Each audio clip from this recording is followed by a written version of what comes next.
সেটা বলো যে কতটা আমার ভালো কাছে লাগছে। শুনলি কোনের কাছে শুনলি ওনার না, recording হয়নি, আমরা তো বাবার বলো। আচ্ছা না, আমার যেটা মনে হয়েছে কোনি যে আমরা তো এতদিন ধরে কাজ করে দেখেছি যে একটা প্রচার নিয়ে আমাদের একটা টেনশন থাকে ডেফিনেটলি যে ছবিটা হলে ভালো হলে সবার কাছে কি পৌঁছতে পারবে বিভিন্ন ভাবে, এবং এটাতে ভীষণ মডারেট একটা আমাদের পাবলিসিটি বাজেট ছিল প্রডিউসারের তরফ থেকে, and that was justified just to let know people know যারা opinion leaders of Bangla cinema যারা দেখতে আসে ফার্স্ট টাইম।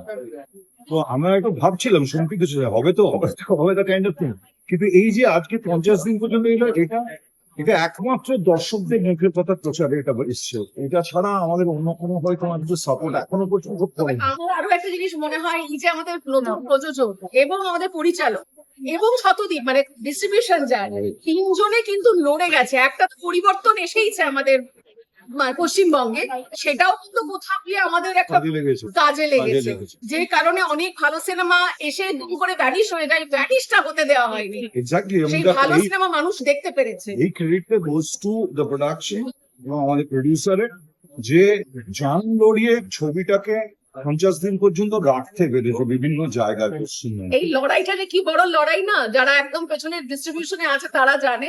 একটা বাংলা সিনেমাকে প্রাইম টাইমে একটা শো দেওয়া, it is very very difficult, কারণ এত হিন্দি সিনেমা আসছে, ইংরেজি সিনেমা আসছে। মজার কথাটা হলো কেউ একবারও ভাবে না পশ্চিমবঙ্গের যদি প্রযোজকের কাছে পয়সাটা ফেরত যায়, আরো বিজনেস এই শহরে বাড়বে, এই রাজ্যে বাড়বে। এটা আমরা কেউ ভাবি না যে আরো নতুন প্রযোজক এখানে টাকা লগ্নি করবে এবং তারপর আমরাই বেশি বেশি কাজ করবো। তাই না? মানে এটার হাত ধরে যেন আরো আরো ভালো কাজ হয়। একটা ছবি দেখানো আজকে ডেটে যদি লজিস্টিক্সটা আমরা দেখি কত টাকা পাওয়া যায় টিকিট কেটে, not any movie is going to be housefull. যে প্রত্যেকটা ছবি, কিছু ছবি মডারেট দর্শক হবে, 50% লোক হবে, 25% হবে। এইখানে চালানোটা ইজ ভেরি কস্টলি, এবং সেই কস্টটা তুলতে গেলে একটা দীর্ঘমেয়াদী ছবিকে একটা বেসিক সুযোগ দিতে হবে যে এতদিন পর্যন্ত চালিয়ে দেখো, দর্শকরা আসেনি, রিজেক্ট করেছে, দেন ইউ জাস্ট তুলে নাও, কোনো অসুবিধা নেই। প্রডিউসার চালাতে চাইলেও চালাবে না, এটা কি করে হবে? এটা তো হওয়া উচিত না। মানে লড়ে গেছে, মানে আমি বলবো যে প্রত্যাবর্তনের পুরো টিম কিন্তু লড়ে গেছে, এবং সেই লড়ে যাওয়ার ফল এই মুহূর্তে পাচ্ছি, আরো বেশি ফল খেতে চাই।